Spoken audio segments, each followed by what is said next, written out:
রাসূল বলেছেন তুমি এবার তোমার বিবির সাথে মিলন করবে, তোমার বিবির সাথে সহবাস করবে। মিলন করার আগে আগে একটা তোমাকে দোয়া পড়তে হবে, বিসমিল্লাহি আল্লাহুম্মা জান্নিবনা শাইতান ওয়া জান্নিবিশ শাইতানা মা রাযাকতানা। এই দোয়া পড়ার পর তোমাকে বিবির সাথে মিলন করতে হবে। কয়টা লোক দোয়াটা জানছি, দোয়া জানি না। এবার বলবেন মাওলানা এই বিবির সাথে মিলন করার দোয়াটা যদি না পড়ে তো কি ক্ষতি হইতে পারে? এ ভাই মুসলমান, কতখানি ক্ষতি জেনেলেন? আল্লাহ নবী বলেছেন উম্মত রে, যদি বিনা দোয়াতে তোমার স্ত্রীর সাথে তুমি মিলন করে নাও, যতবার তুমি বিনা দোয়াতে বিবির সাথে মিলন করছো অতবার তোমার বিবির কাছে শয়তান তোমার সাথে সাথে যাবে। অতবার শয়তান তোমার সাথে গেছে, কতখানি ক্ষতি।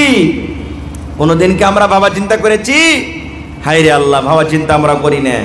জানাজার নামাজটাই নিয়ে এলেন, জানাজার দোয়া, বাপ মরে গেল, মা মরে গেল, দাদি নানি মরে গেল, সুবহানাল্লাহ, কি দোয়া পড়তে হবে? ইন্না লিল্লাহি ওয়া ইন্না ইলাইহি রাজিউন আল্লাহুম্মা আজুরনি ফি মুসিবাতি ওয়া আখলিফ লি খায়রাম মিনহা। কিন্তু আয় আল্লাহ, যেমনই মরার খবর পাইলে না জানার কারণে, ইলম না থাকার কারণে মায়েরা খালারা এমন গড়াগড়ি কেরা কানবে যে ওয়াকিলিয়ে টানাটানি তিনটে চারটে মেয়ে এলো, পাগল বেহুশ দাঁতিমতি লেগে গেল। না, আল্লাহ নবীর জামানাতে আল্লাহ রসুল একদিন রাস্তা দিয়ে হেঁটে চলে ইচ্ছেন, আর একটা মহিলা ওর ব্যাটা মেরেছে, কবরের ওপরে পাঞ্জরে বসে বসে খুব কাঁদছে, হাও মাও করে খুব কাঁদছে। নবীজি চলে ইচ্ছেন, নবীজি তাকে দেখে বলছেন, এরে আল্লাহর বান্দি, কানতে হয় না, সবর করো, সবর করো, এরকম কাইন দেখে তুমি পাইবে, সবর করো। মাই লোকটা কিন্তু চিনে না যেটা আল্লাহর রসুল।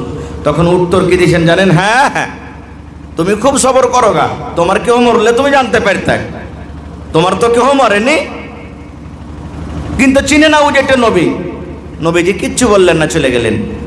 এবার ওই পাঞ্জরে একটা মুসলমান, ও তখন বলছেন, আরে পাগলি, তুমি এত বড় লোকটাকে এই কথাটা বলে দিলে, তুমি চিনো কে? বলছে কে ওইটা? বলছে আরে এইটাই তো আল্লাহর নবী, আমেনার বেটা, আব্দুল্লাহর বেটা, এটা আখরি নবী মুহাম্মদ সাল্লাল্লাহু আলাইহি সাল্লাম। বলছি এটা আখরি নবী না তো? হ্যাঁ। তখন বলছে আরে আমার তো ভুল হয়ে গেছে। এবার মহিলা দৌড়াতে দৌড়াতে দৌড়াতে আল্লাহর নবীর দরবারে হাজির হয়ে গেলেন। আল্লাহ নবী গো, ভুল হয়েছে নবী গো, আপনাকে না জেনে এত বড় কথা বলে দিয়েছে নবী গো। এবার দয়ার রসুল বললেন, আল্লাহর বান্দি রে, সবর এটার মানে নয় যে তোমার কেহ আত্মীয় মারা যাবে আর কান্দা কান্দা কান্দা চোখ মুখ ফুলিয়ে তুমি পরে সবর করবে, আর মানে সবর নয়।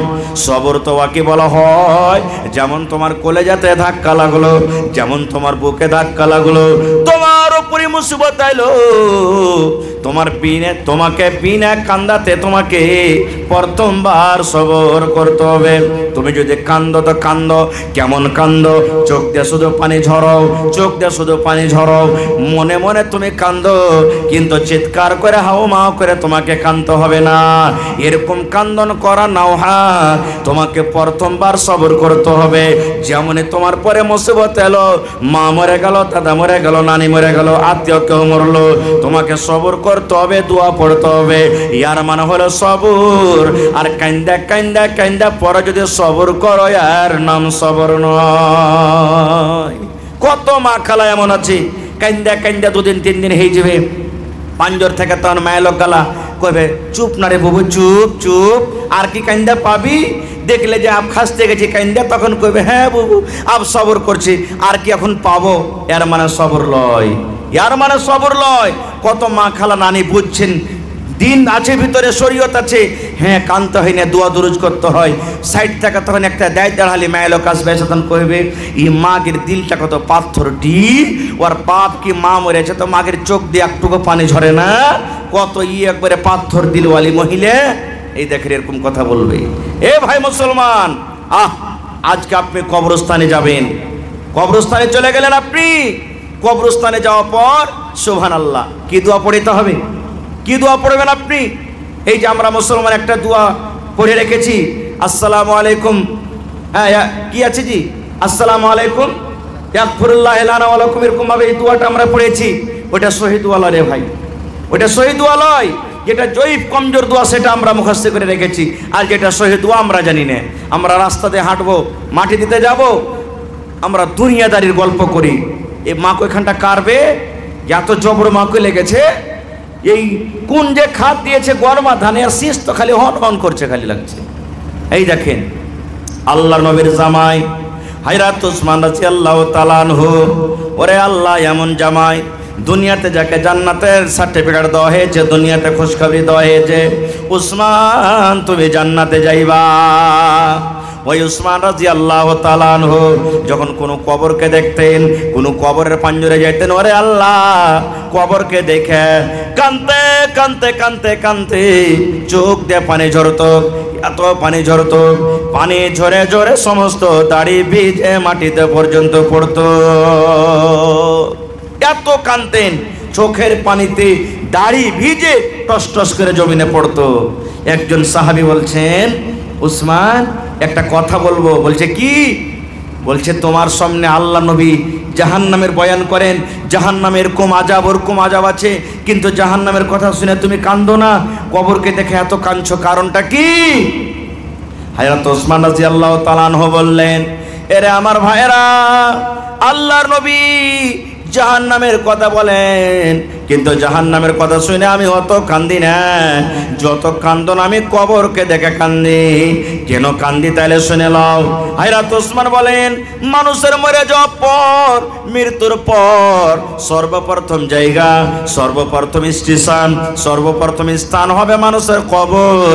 নবী বলেছেন, যখন কবরে মানুষকে রাখা হবে, তিনখানা তাকে প্রশ্ন করা হবে, তিনখানা তাকে সওয়াল করা হবে। ওই তিনখানা প্রশ্নের যে উত্তর দিয়ে দিবে, তিনখানা সওয়ালের যারা জবাব দিয়ে দিবে, তারা প্রত্যেক জায়গাতে পার করে যাবে। আর যারা কবরের হিসাবে ফেল করে যাবে, তারা কিয়ামতের দিন কোনো জায়গাতে পার করতে পারবে না। এই জন্য আমি উসমান কবরকে দেখে কান্দি। আর নবীজি কবর থেকে বাঁচার জন্য, কবর আযাব থেকে বাঁচার জন্য একটা নবী দোয়া শিখালছেন। নবী বলেছেন, উম্মত রে, তোমরা প্রত্যেক নমাজে নমাজে নমাজে তোমরা দোয়াটা পড়ো, আর নমাজের বাইরে এমনি টাইমে তোমরা দোয়াটা পড়িতে পারো। কি দোয়াটা? আল্লাহুম্মা ইন্নী আউযু বিকা মিন আযাবিল কবর। মুখস্থ আছে না? আছে না দোয়াটা? আল্লাহুম্মা ইন্নী আউযু বিকা মিন আযাবিল কবরে, আল্লাহুম্মা ইন্নী আউযু বিকা মিন আযাবিল কবরে। এই দোয়াটার মানে, আল্লাহ যেদিন আমি মরে যাব, যেদিন মালাকুল মউত এসে আমার জান কবজ করবে, লোকেরা আমাকে কবরের ভিতরে রেখে দিবেন, আল্লাহ ওই কবরের ভিতরে, আল্লাহ কবরের আযাব থেকে তুমি আমাকে বাঁচিয়ে লিও। কয়টা লোক পড়ছি রে ভাই? কয়টা লোক পড়ছি? যে ভাই নমাজ পড়ে, ওরাই হয়তো যদি জানে তাহলে নমাজের সময়তে পড়ে নিলে তা সহজে বসে বসে, আর না জানে তো থাকলো হাহালাদ্রি, হাহালাদ্রি, আমরা থেকে গেলাম। কিন্তু ভাই আলহামদুলিল্লাহ, আপনাদের গ্রামে শুনলাম 3-4টা মাদ্রাসা, আর ভালো ভালো মুলবি রেখেছেন। এখনকার ছেলে মেয়েরা আগের থেকে এখন ভালো জ্ঞানী, পড়ালেখা আলহামদুলিল্লাহ ঘরে ঘরে এসেছে। আর জেনে রাখেন ভাই, মুসলমান একটা কথা আরও জেনে রাখেন, মুসলমানের মধ্যে মেলায় লোক বলে বেটিরাকে পড়িয়ে কোনো লাভ নাই, বেটিরাকে পড়িয়ে কি করব, এরা তো বিয়া শাদী পর ঘরে হিজবে, গোবর তুলবে, ছাই তুলবে, ঘোঁটা গড়াইবে, এরাকে পড়িয়ে কি লাভ আছে? না, এটা ভুল কথা, এটা ভুল কথা। বেটা ছেলেকে আপনি পড়াইলেন, একটা লোককে পড়াইলেন, আপনি বেটা ছেলেকে পড়াইলেন, একটা লোককে আপনি পড়াইলেন, আর একটা বেটিকে যদি পড়ান, একটা পরিবারকে আপনি পড়িয়ে দিলেন। একটা বেটা ছেলেকে পড়া মানে একটা ছেলেকে পড়াইলেন, আর একটা বেটিকে পড়া মানে একটা পরিবারকে আপনি পড়িয়ে নিলেন। কেমন করে? বেটাকে আপনি পড়িয়ে দেবেন, বেটা ইঞ্জিনিয়ার হয়ে গেল, মাওলানা হয়ে গেল, মৌলভি হয়ে গেল, হাফেজ কারি হয়ে গেল, ডাক্তার হয়ে গেল, বেটা নিজের কামে কাজে চলে গেল। কিন্তু বেটিকে আপনি পড়ালেন, বেটিকে আপনি হাফেজা করলেন, বেটিকে আপনি ডাক্তার করলেন, মাস্টার করলেন, ওই বেটি আপনার বাড়িতে থাকবে। ওরে আল্লাহ, তার পেট থেকে যতটি সন্তান হবে, তার পেট থেকে যতটি সন্তান জন্ম নেবে, ওই ছেলেটার জন্য সে শিক্ষক হয়ে যাবে, ওই ছেলেগুলার জন্য মাদ্রাসা হয়ে গেল, ওই মাটা ছেলেগুলার জন্য স্কুল হয়ে গেল, ওই মা ছেলের জন্য সুন্দর একটা শিক্ষিতা হয়ে গেল। বলবেন কেমন করে? বাপ তো ছেলের পাঞ্জরে প্রত্যেক সময় থাকে না, সব সময় থাকে না। এবার ছেলে যদি পশ্চিম দিকে মুখ করে যদি পেশাব পায়খানা করে, মা যদি পড়ালেখা হয়, মা বলবে বেটারে, এরে আব্দুল্লাহ, এ হালেমা জায়েদা, আল্লাহ নবীর হাদিস আছে রে বেটা, তুমি খবরদার খবরদার পশ্চিম দিকে মুখ করে তুমি পায়খানা করিও না, পূর্ব দিকে মুখ করে তুমি পায়খানা করিও না, পশ্চিম দিকে মুখ করে তুমি ছোপ ফেলিও না, পূর্ব দিকে মুখ করে তুমি ছোপটা ফেলো, উত্তর দক্ষিণে মুখ করে তুমি থুথু করো, খবরদার পশ্চিম দিকে মুখ করে তুমি ছোপ ফেলিও না। এটা মশলা আমরা জানছিলাম না নাকি? যে পেশাব পায়খানা নাই হয়তো শুনেছি, কিন্তু ছোপ ফেলতো কি মানা আছে? জি। পান খাইছেন প্রচার প্রচার করে, গুটকা খাইছেন, মধু খাইছেন, যেদিকে মনে হলো ছোপ ফেলে দিলেন আপনি। না, ছোপ ফেলার জন্য আপনি উত্তর দক্ষিণ পূর্বে ফেলেন, পশ্চিমে আপনাকে ছোপ ফেলতে হবে না, হাদিসে আছে মানা। পায়খানা করতে বসবেন, এদিকে মুখ করা চলবে না, কি এদিকে মুখ করা চলবে না। কয়টা লোক মানছি আমরা? কয়টা লোক মানছি? হায় রে আল্লাহ, আজ থেকে মোটামুটি 15-20 বছর আগে যারা বুড়া মায়ের লোক, বয়স্ক মানুষ, ছেলে পিলাকে পেশাব পায়খানা করার আর কি একটা স্পেশাল দোয়া ছিল আল্লাহ। কি দোয়া জানেন? ছেলেটা যত বিছানে মুইতা না দেয়, যখন মুততে উঠাইতো রাইতে, তখন কইতো পড়রি পড় পড়, কি 1 বাত্তা 2 বাত্তা 3 বাত্তা ঘর সত্তা বাহির মত্তা, শেখাতো না এটা? 1 বাত্তা 2 বাত্তা 3 বাত্তা ঘর সত্তা বাহির মত্তা, এটা দোয়া। আচ্ছা, এতটি মৌলানা বসে আছেন, কোন হাদিসে কি এটা দোয়া আছে রে ভাই? আছে, শুনেছেন? সুবহানাল্লাহ। এই মুসলমান, ওই মা যদি পড়া হতো, মা 1 বাত্তা 2 বাত্তা শেখাতো না, মা বলতো বেটারে, আল্লাহর নবীর হাদিস আছে, নবী বলেছেন যখন তুমি পেশাব পায়খানা করতে বসবে, তখন এই দোয়া তোমাকে পড়তে হবে, বিসমিল্লাহি আল্লাহুম্মা ইন্নী আউযু বিকা মিনাল খুবুসি ওয়াল খাবাইস। এটা দোয়া পড়তে হবে, 1 বাত্তা 2 বাত্তা পড়তে হবে না। কো দেখলেন মাকে পড়ার কতখানি গুণ হলো? ছেলেটা বাড়িতে আছে, ওরে আল্লাহ, মা যদি বাঁ হাতে মার সামনে যদি ছেলেটা বাঁ হাতে খায়, মা যদি পড়ালেখা হয়, মা পট করে বলবে বেটারে না না না না, বাঁ হাতে খাইতে হবে না, আল্লাহর নবীর হাতে সাজে বেটারি, নবী বলেছেন বাম হাতে হলো শয়তানের খাওয়া, শয়তান বাম হাতে খায়, ডাহিন হাতে খা আর বিসমিল্লাহ বলে খা। দেখবেন কত ভাই চা খাবে, চায়ের দোকানে বসে দেখবেন গল্প করছে আর বাঁ হাতে চা খেয়েছে। আচ্ছা না, নেই কত লোক বাঁ হাতে চা খায়। আচ্ছা, আপনাকে একটা কথা বলি আরো, আপনারা বলেন বিড়ি খাওয়া হালাল না হারাম? ভাই আপনারা বলেন, বলেন। হ্যাঁ হারাম, সবাই জানছেন হারাম। মনে করলেন কিছুক্ষণের লেগে হালালে মনে করুন, একটা কথা, হালাল মনে করি যারা খাইছে খাইছে না। দেখবেন কত ভাই বিড়ি সিগারেট খাইবে, তা কত বড় বাবু বাঁ হাতে টান বের খেবে। এক তো শয়তান বাঁ হাতে খায়, বাঁ হাতে খাইছে, ওপর থেকে একটা হারামি জিনিসকে বাঁ হাতে খেয়েছে। দ্বিতীয় কথা, চা একটা হালাল জিনিস, ডাহিন হাতে খান। আল্লাহ রাসূল বলেছেন বাঁ হাতে খেতে গেলে শয়তানে খায়, আর ওকে আপনি বাঁ হাতে খাইছেন, আপনি চুস করে মারছেন কেন? মা যদি পড়া থাকতো, ওই ছেলেরা জীবনে ভুল করতো না। এরকম ছোট্ট দিয়ে আদব দিত ছেলেটা, ছোট্ট দিয়ে আদব দিত। এই জন্য মাকে পড়া দরকার। ভাই মুসলমান, এই যে আজকে আমরা ইলিম থেকে দিন থেকে দূরে আছি, ক্ষতি কাহরির নাই, ক্ষতি আমাদেরই আছে, আমাদেরই আছে। আমরাই ক্ষতি, আমরা আত্মান্তে পিছড়া জাতি। আমরা কেন হয়েছি জানেন? একমাত্র ইলিমের কারণে, একমাত্র শিক্ষার কারণে, একমাত্র শিক্ষার কারণে। ভাইরে, আজকে আপনাদের গ্রামে 3-4টা মাদ্রাসা, 3-4টা মাদ্রাসা আছে। এত বড় গ্রামের আবাদির মাদ্রাসা কেন? যদি আপনারা জ্ঞানী বুদ্ধিজীবী লোক যদি চাইতেন, 3-4টা মাদ্রাসাতে কতখানি পড়া হয়? কোরআন মাজিদ পড়া হয়, কোরআন মাজিদ পর্যন্ত পড়া হয়, তারপরে বিয়া শাদী হয়ে যায়। এত বড় বুদ্ধিজীবী মানুষ গ্রামের লোক যদি মিলা কইতে পারে, মসজিদে মসজিদে মাকতাব পড়াবি, আলাগ কথা, পড়া মানা নাই, কিন্তু গোটা গ্রামের মানুষ এক জায়গাতে একটা বড় করে মাদ্রাসা কর, আর খুব বড় করে মাদ্রাসা কর, যাতে এখানে সব ভালো ভালো এখান থেকে আলেম তৈরি হয়। করতে পারবেন না? পারবেন, কিন্তু করবো না, করবো না কেন? ইলিমের পর হারকে মায়া নেই, ইলিমের পর হারকে দয়া নেই। আল্লাহ নবীর জামানাতে আপনারা বলবেন হাজি মৌলানা আমরা যখন বুড়িয়ে গেছি তো আমরা কি ইলিম শিখতে পারবো? মানুষ বুড়িয়ে যায়, ইলিম কোনোদিন বুড়াই না। মানুষ বুড়িয়ে যায়, ইলিম কোনোদিন বুড়াই না।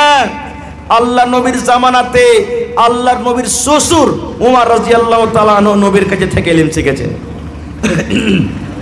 আর কেমন করে ইলিম শিখেছেন জানেন? কেমন করে ইলিম শিখেছেন? উমর ফারুক একদিন নবীজির শ্বশুর একটা আনসারী সাহাবীকে ডাক দিয়ে বলছেন, ভাইরে তুমিও তো গরিব মানুষ, আমিও গরিব মানুষ, তুমিও খাইবে তাহলে খাইতে পাইবে, আমিও খাটতে যাবো যে বাড়িতে চুলা জ্বলবে, ভাই একটা বুদ্ধি করো। বলছে কি রে ভাই? বলছে যে আমরা পালি বানিয়ে লাও নবীর কাছে পড়ার জন্য। বলছে কেমন পালি? বলছে একদিন আমি কাজে চলে যাব, আর মজুরি যা পাবো আধেকটি আমি বাড়িতে রাখবো, আধেকটি তোমাকে দিয়ে দেবো, তোমার বাড়ি চলবে। আর নবীর পাঞ্জরে তুমি থাকবে, নবীর পাঞ্জরে থাইকে সারাদিন ইলিম যা শিখবে এ সারের টাইমে তুমি আমাকে শিখিয়ে দিও। তারপরের দিন আমি খাটতে চলে যাব, তুমি নবীর পাঞ্জরে থাকবে, আমি খাইটা যা পাবো হাফ তোমাকে দিয়ে দেবো, হাফ আমাকে দিব, আমার বাড়িতে থাকবে, আর তুমি যা শিখবে আমাকে ওইটা শিখিয়ে দিবে। এরকম ভাবে ভাই উলাপালিকের ইলিম শিখো নবীর দরবারে। এত কষ্ট করে ইলিম শিখেছেন বড় বড় সাহাবী, কিন্তু হায়রে আফসোসের কথা আজকে আমরা মুসলমান জানি না। আজ নামাজ পড়েছেন, ধরেন নামাজ পড়েছেন, নামাজ পড়তে পড়তে ইমাম সাহেব এবারে 3 রাকাত পড়ে মাগরিবের নামাজ বসতে হবে, কিন্তু উঠতে গেছে, 1 রাকাত পড়ে আমাকে উঠতে হবে, কিন্তু বসে গেল। কি পড়তে হবে বলেন তো? জোরে বলেন সুবহানাল্লাহ। নাকি কি পড়বেন?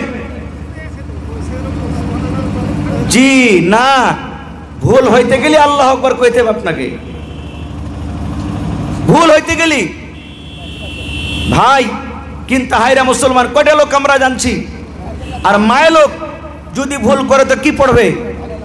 ওকে মুখ দিয়ে কইতে হবে না, মুখ দিয়ে ওকে কইতে হবে না সুবহানাল্লাহ, ওকে পড়িতে হবে না মুখ দিয়ে, ও তালি বাজাবে। কেমন তালি বাজাবে? এরকম করে তালি বাজাতে হবে না। এই যে দেখেন হাতের উল্টা পিঠ এরকম ভাবে তাকে তালি বাজাতে হবে। এর মানে যদি ইমাম মহিলা আছে তো বুঝে নেবে যে আমার ভুল হয়ে গেছে, ভুলে গেছি, ও মুখ দিয়ে কথা কইতে পারবে না কো। এখন একটা পর্দা মহিলার জন্য যে তারা মুখ দিয়ে বলবে না কো। কিন্তু হায়রে আল্লাহ, না জানার কারণে আমার মায়েরা খালারা যখন ঝগড়া করতে লাগবে সুবহানাল্লাহ, এমন ফাটাফাটি করে ঝগড়া করবে যে মনে হয় ম্যাগ ফেল হয়ে যাবে, এরকম লড়াই ঝগড়া করতে লাগবে। যায় না যায় শরীয়ত কিচ্ছু বুঝবে না তারা, এত উল্টা পাল্টি এরা কায়েল ফজ্জত করবে না জানার কারণে, শরীয়ত জানে না, ইলিম নাই তার কারণে। দেখবেন কত মা খালা, কত নানি দাদি এমন আছে কথাতে কথাতে শাশুড়ির সামনে, ননদের সামনে, বা জাঠানির সামনে, বা আশেপাশের মহিলাদের সামনে কথাতে কথাতে বলবে, হ্যাঁ আমি হই ভাত খাইনু আমারকে ছোড়ার, আমি হই আমারকে মিনসার ভাত খাইলেন। আর কোনো মানুষেতে হোক তো ওকে ছাড়া কবে পারলে যেত, আমারকে মিনসার কোনো জিনিস কিনার ঢং নেই, কোনো জিনিস কিনার ঢং নেই। কথাতে কথাতে বলে, এ মা কথাটা তো আপনি বলে দিলেন, কিন্তু কথাটা কত বড় খাতারনাক হলো জানেন? কত বড় খাতারনাক হইল আপনি তো বুঝতে পারলেন না। এই কথাটার কারণে আপনাকে আল্লাহ রাসূল বলেছেন যে মহিলারা বেশি জাহান্নামের আগুনে। নাশুকরি করার কারণে মহিলারা নিজের স্বামীর নাশুকরি করে, যার কারণে রাসূল বলেছেন আমি তাদেরকে জাহান্নামের আগুনে দেখেছি। এই জন্য ভাইরে আল্লাহ রাসূল সাল্লাল্লাহু আলাইহি ওয়াসাল্লাম বলেছেন যে প্রত্যেক মুসলমানের নর হোক কিংবা নারী হোক ইলম শেখাটা ফরজ। আল্লাহ তাবারাক ওয়া তাআলা কোরআনে 114 সূরার মধ্যে যেটা নবীকে প্রথমে দিয়েছেন সেটা হলো ইকরা, পড়ো। নবী সাহেব গারে হেরাতে চলে গেলেন, গারে হেরাতে নবীজি বসে আছেন, তখন আল্লাহ তাবারাক ওয়া তাআলার তরফ থেকে কোনো হুকুম আহকাম নাজিল হয়নি, নবীজি বসে আছেন। একদিন জিবরিল ফেরেশতা মানুষের রূপে এসে নবীজিকে বলছেন ইকরা, তুমি পড়ো। নবীজি বলছেন আমি জানি না। আপনি কোনোদিন মাদ্রাসা যাননি, আর আপনাকে যদি আমি সূরাতুল ফাতিহা শিখাই পড়িতে পারবেন ভাই? জীবনে পড়িতে পারবেন না, আপনি জীবনে পড়িতে পারবেন না। নবীজি আরবি জুবান, আরবি ভাষী, আরবি ভাষা, তাও নবী বলছেন আমি জানি না। আর একবার তখন নবীজিকে ধরে চাপলেন, এই করে করে 3 বার চাপলেন।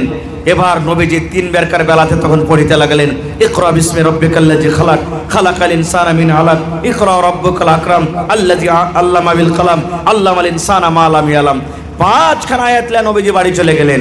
এইবারে এখানে একটা কথা আর বলে দিই, যদি কোনো মৌলানা, যদি কোনো মাস্টার আপনার বেটা বেটিকে যদি পড়ার জন্য মারে, লাঠি লাতনা লিয়া মৌলানার পরে জীবনে রাখবেন না, খুব খবরদার। দৌড়িয়ে আপনাকে যেতে হবে না যে হাজি মুলবি সাহেব কেন আমার ছেলেটাকে এত বেরিয়ে ধরিয়ে মারলেন, না। কেন?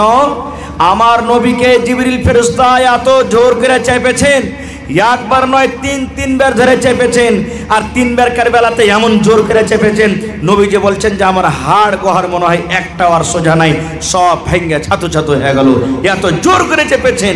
তা আমার আপনার নবী যদি পড়ার লেগে যদি চাপন খেয়ে থাকে, তা আমার আপনার ছেলে পড়া না হইতে গেলে মায়ের খাবে না? যদি বলেন মায়ের খাবে না? যখন মায়ের খাবে তো কেন আপনি বাচ্চাকে দৌড়িয়ে চলে যাবেন? কোনো শিক্ষকের কোনো ছেলে ছাত্র ছাত্রীর উপরে কোনো দুশ্মনী থাকে না যে দুশ্মনী করে মেরেছে। আপনার ছেলেটাকে মারছে তা আদব দেওয়ার জন্য। আপনি গরু হাল বাইতে নিয়ে চলে গেছেন, হাল বাইতে যাওয়ার পর যদি আপনার গরুটা হাল না টানে, আপনি কি করবেন? তাবাল দিবেন না? ন্যাল ধরে মরবেন? আপনি মারবেন, দরকার হলে মারবেন। কেন?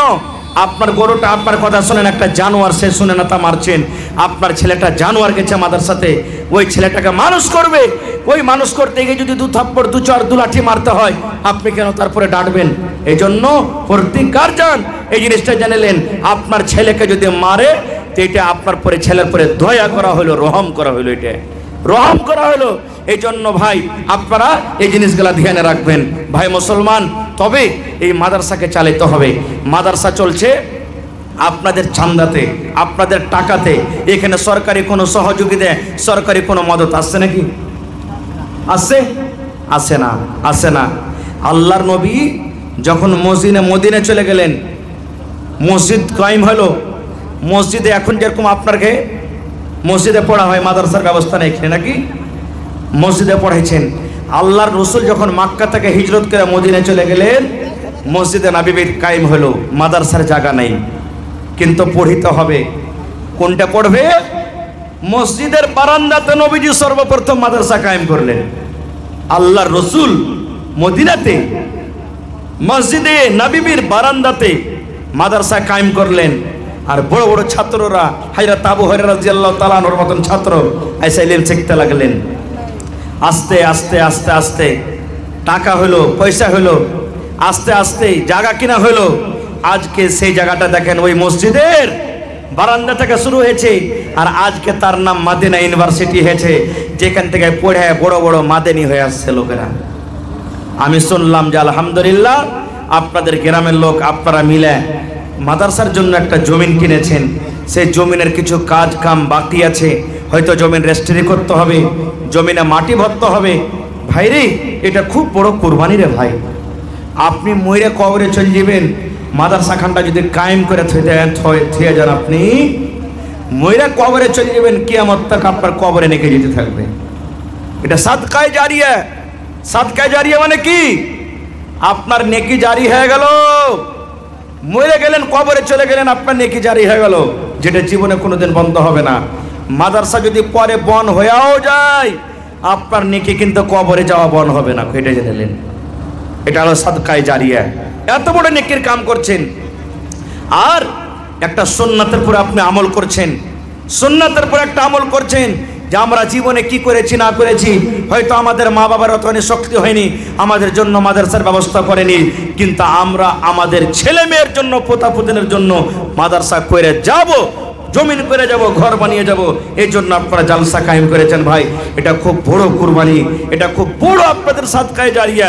তাহলে সেই মাদ্রাসা করতে গেলে মাদ্রাসাতে খরচ আছে ভাই, বিনা খরচে কিচ্ছু হয় না। আজকে আমরা এখানে জমিন কিনছি, কত কষ্ট করতে হয়, বাড়ি বানাচ্ছি, কত কষ্ট করতে হয়। তো যেই মাদ্রাসা আপনারা কায়েম করবেন তাতে কষ্ট করতে হবে। তো ভাইরে, আমি জানি না আপনাদের গ্রামে কে কতটি দান দিতে পারবেন বা দিয়েছেন, দিবেন, আল্লাহ জানে। কিন্তু আজকে মজলিসের মধ্যে দেখি কোন এমন একটা লোক আছেন যে জমিন রেজিস্ট্রি হয়নি, একটা লোক কেউ খাড়িয়া বলতে পারবেন মৌলানা মাদ্রাসার জমিনের রেজিস্ট্রিতে যতটি টাকা লাগবে আমি একলাই দিয়ে দেবো? দেখি কেউ আছেন কোন আল্লাহর বান্দা?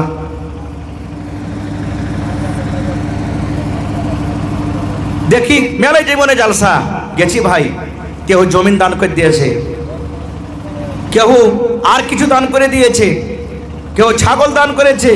এই যে কাঁসার বর্তন গুলা দেখছেন, কত কাঁসা, গলার হার, মায়েরা খালারা, কানের নাকের বালি, আংটি। এই কদিন হলো ঝাড়খণ্ড গেছিলাম জলসা করতে, সুবহানাল্লাহ। এই গত 20 তারিখে। ওরে আল্লাহ, কি আপনাকে বলবো ভাই, নাকের কানের বালি, পায়াল, আংটি যা ছিল সব খিলে খিলে মহিলারা দান করে দিয়েছে। দেখি আজকে জালসাতে কোনো মা খালা দাদি নানি এমন আছেন, কাঁসার বর্তন গালা যে বাড়তে রেখেছে বাক্সতে ভরে, কোনো কাজের আসে না, এরা ইস্তেমাল করে না, ব্যবহার করে না। মাকে বলবো একটা খুব বড় সাদকায়ে জারিয়া, বড় কুরবানি, যেখানে একটা মানুষকে, যেখানে একটা মানুষকে মানুষ করা হবে। আপনার ছেলে পিলে প্রথমে একবারই ডাক্তার বনে যে না, মাস্টার বনে যে না, প্রথমে আপনার গা থেকে তালিম শুরু হয়।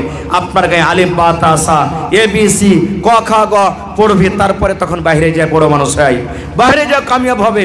তো সেই জায়গাটার জন্য কেউ আছেন একটা লোক, একটা গরু গলা দান করতে পারবেন, একটা ছাগল গলা কেউ দান করতে পারবেন, একটা জমিন দান করতে পারবেন?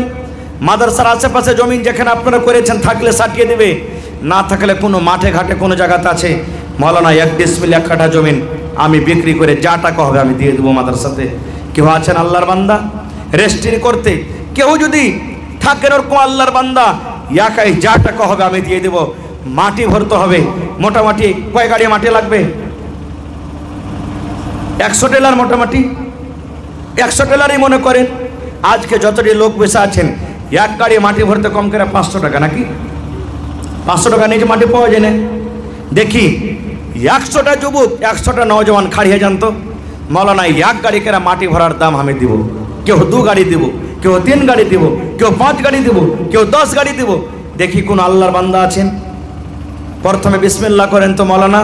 মা বাপ দাদা দাদি নানা নানি চলে গেছেন, 10 গাড়ি মাটি ভরার দাম যা হবে 5000 টাকা আমি দিয়ে দেবো। 5 গাড়ির দাম দিয়ে দিব, 2 গাড়ির দাম দিয়ে দিব, 1 গাড়ি মাটি ভরার দাম 500 টাকা দিব। আমি গরিব মানুষ, খাচ্ছে খাচ্ছে, কিন্তু 1 গাড়ির দাম আমি দিব আজকে আমি মাদ্রাসার জন্য, আজকে জালসাতে। দেখি আসেন তো ভাই, দেখি কোন আল্লাহর বান্দা আছেন? মায়েরা খালারাকে বলবে, মা আপনারা খুব দানি ঘরের বেটি, আপনারা আসেন আর নিজের নিজের কম করে 1 গাড়ি কেরা মাটি ভরার দাম দিয়ে যান। 100 টেলার মাটির আবদার করেছি। যতটি লোক এই গ্রামে আছেন সব দিনই রামপুরের মানুষ দান করতে ভালো। আমি চিলমারি মাদ্রাসায় যখন পড়াই এসেছি তখন থেকেও দেখেছি যারা দান করতে খুব ভালো, দানে খুব আগে, গরিব হইতে গেল দানে খুব আগে, দিলেরকে খুব বড়। এই দেখেন সুবহানাল্লাহ, 100 গাড়ির মধ্যে 3 গাড়ি ভাই হাজির হয়ে গেছে। কিন্তু একটু জোরে বলেন নারে তাকবীর। 3 গাড়ি হাজির হয়ে গেছে ইনশাআল্লাহ। 100 গাড়ির আবদার করেছি, আল্লাহর কাছে দোয়া করছি। আল্লাহ করেন বলেন লা তাকনাতু মির রাহমাতিল্লাহ, আমার রহমত থেকে খবরদার নিরাশ হয়ে না। আশা করছি আপনারা 100 গাড়ি মাটির দাম আজকে জালসাতে দিয়ে দিবেন। যদি না এনে থাকেন, কেউ বাড়ি থেকে নিয়ে এসেন, পকেটে না আছে 2 দিন 1 দিন পর দিয়ে দিবেন, কিন্তু ভাই কেউ আল্লাহর রাস্তে বাকি থাকবেন না। যারা আছেন দেন, যারা বাড়িতে আছেন আসতে পারেননি ওই ভাইয়েরাকে বলবো আপনারা উঠেছেন 10 মিনিটের জন্য, মা খালারাকে বলবো আপনারাও দেন। মায়েরা খালারা 500 টাকার টাকা কোনো বড় টাকা লয়, গলার হার গলা দেন, আংটি দেন, আর পায়াল দেন, তাগা দেন, বালা দেন। 1 টাকায় ছাগল গলা যদি পারেন তো ছাগল গলা দান করেন। এই দেখেন সর্বপ্রথম 1000 টাকা 2 গাড়ির দাম, আর একজন ভাই আমার 500 টাকা 1 গাড়ির দাম দিয়েছেন। মাশাআল্লাহ, জাযাকাল্লাহ, মাশাআল্লাহ। কি নাম ভাই? মোহাম্মদ আশফাক। 1 গাড়ি পড়তে পারবেন না? কালকে দিয়ে দিবেন। আশফাক ভাই 300 টাকা লেখেন, আর 200 টাকা নগদ। 1 গাড়ি করে দিলেন ভাই, মাশাআল্লাহ। 4 কলম হয়ে গেল ভাই, 4 গাড়ি হয়ে গেল। দেখি 5 নম্বর 6 নম্বর, দেখি কোন আল্লাহর বান্দা আছেন ভাই, আসেন তো দেখি। 1 গাড়ি কেরা মাটি রে ভাই, যে মাটিতে আমাকে আপনাকে যেতে হবে, যতই বড় পাকা বানাই, যতই বড় ঘর বানাই, আমার আপনার ঠিকানা ওই মাটির ঘরে, মাটির বাড়িতে হবে রে ভাই। যার ডানে মাটি, বামে মাটি, ওপরে মাটি, নিচে মাটি, সব জায়গাতে মাটির ঘর হবে। সেই মাটির ঘরের জন্য আজকে বেশি নয় মাত্র 1 গাড়ি 2 গাড়ি 3 গাড়ি 5 গাড়ি 10 গাড়ি করে মাটির দাম চেয়েছি ভাই। সুবহানাল্লাহ, 4 গাড়ি হাজির হয়ে গেছে। দেখি কোন আল্লাহর বান্দা আছেন, আর মাত্র 96 গাড়ির দাম লাগবে আপনাকে। আসেন ভাই, একটু তাড়াতাড়ি করে, লেট করিয়েন না, খুব যত তাড়াতাড়ি পারবেন দানটা দিয়ে শেষ করেন, কারণ আরামের টাইম, খাস্তা না হয়ে আছে মানুষের শরীর, কাম কাজের সময়, মানুষকে আরাম করতে হবে। আপনারা একটু তাড়াতাড়ি করে আইসেন। মাশাআল্লাহ, জাযাকাল্লাহ। রব্বানা যালামনা আনফুসানা ওয়া ইল্লাম তাগফির লানা ওয়া তারহামনা লানাকুনান্না মিনাল খাসিরিন। কি নাম ভাই? মফিজুল। সালাম করবেন না? মাশাআল্লাহ। আপনি 2 গাড়ির দাম দিলেন নাকি? আর পারবেন না? পারবেন ইনশাআল্লাহ ভাই। 10 গাড়ি পারবেন না? আচ্ছা, আর 2 গাড়ি দিয়ে দেন, আর 1000 টাকা দেন, 4 গাড়ি পুড়িয়ে দেন। ঠিক আছে, দেন ভাই।